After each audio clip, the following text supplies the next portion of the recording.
বিসমিল্লাহির রহমানির রহিম। সকল প্রশংসা আল্লাহর, সকল ক্ষমতার মালিক আল্লাহ মহান।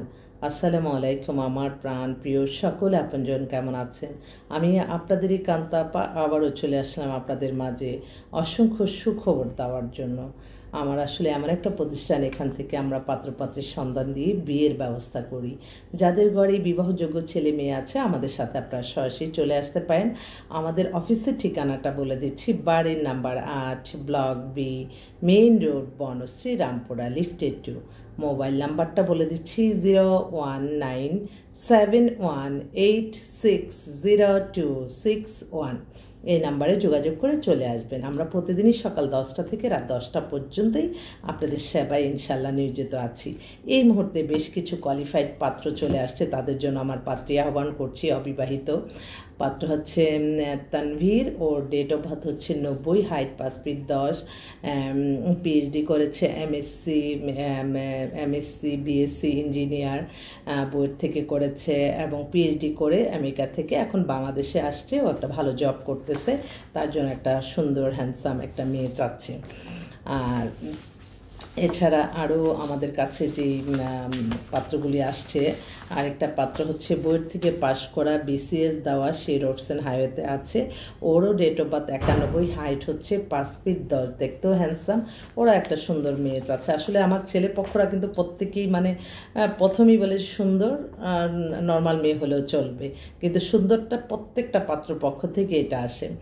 আরও দুইটা পাত্র, দুইটাই বাংলাদেশে এখন বর্তমানের এমপির ছেলে, খুব হাই কোয়ালিফাইড, ওদের বাড়ি গাড়ি সব কিছুই আছে। তো অবিবাহিত পাত্রী প্রয়োজন।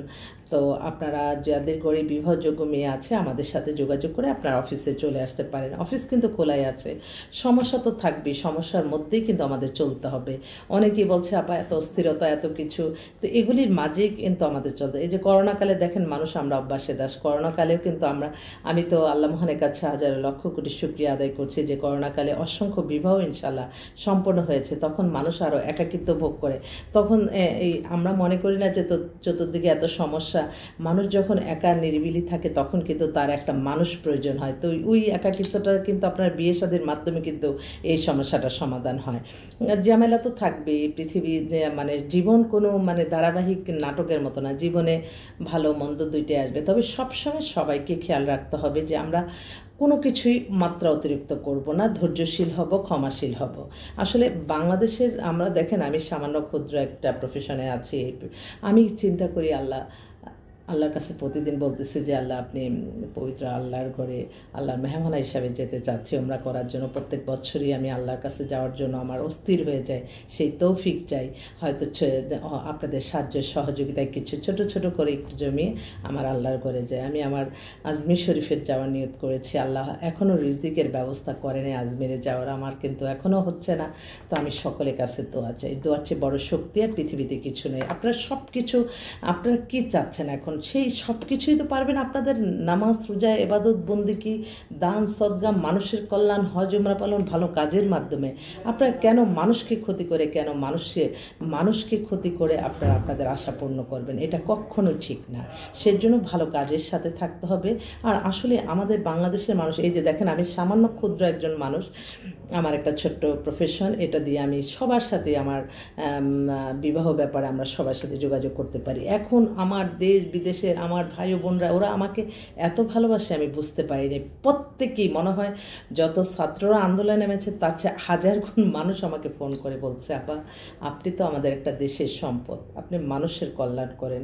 একটা বোন তো আজকে ডাইরেক্ট সে আমেরিকা থেকে ফোন করছে যে আমি যে কত উপকৃত হয়েছি আপনার মাধ্যমে। আপনি ভালো থাকেন, সুস্থ থাকেন, ভালো থাকেন, বাসায় থাকেন। তো এই যে ভালো লাগাটা, ভালোবাসাটা, মনের দোয়াটা, সেটাই অনেক বড় ব্যাপার। বাংলাদেশে এই জিনিসটা খুব খারাপ লাগে যে হ্যাঁ, আমি ক্ষমতায় আছি, আমি ভালো আছি, আমি ক্ষমতার বাইরে, তখনই আমাকে অ্যাটাক করবে, তখন এগুলি যাতে না হয় সেই দিকে আপনারা দৃষ্টি রাখবেন। আমি জানি যে একটা সেকেন্ডের কিন্তু ভরসা নেই। আমরা সবাই আল্লাহর মেহমান হিসাবে আমাদেরকে পৃথিবীতে পাঠিয়েছে। আমরা সবাই সবার ভালো চিন্তাটা করব। কেন আমি আমার পজিশনে থাকব, তখন আমি ভালো থাকব। আমি যখন চিন্তা করব আমি চলে গেলেই তো আমাকে মেরে ফেলবে, আমাকে ধরবে, এই চিন্তা যতক্ষণ যতক্ষণ থাকবে ততক্ষণ কিন্তু আপনি অন্যায় আরও বেড়ে যাবে। তাই এগুলিও কিন্তু একটু দৃষ্টি দিতে হবে। কার কাছে বলবো, কে আছে, আসলে আমি সামান্য ক্ষুদ্র মানুষ। এটাই সবসময় মানুষের জীবনের মূল্যায়ন করতে হবে। আমি চিন্তা করি যার দ্বারা মানবতার কল্যাণ হবে মানুষের মধ্যে তিনি উত্তম। এবং মানুষের কল্যাণ করতে করতে যদি আপনি মনে করেন যে না আমার দ্বারা তো আর কল্যাণ হচ্ছে না, আমি নিজে থেকে আমি বলবো না ঠিক আছে, সবাই মিলেই আমরা ভালো থাকি।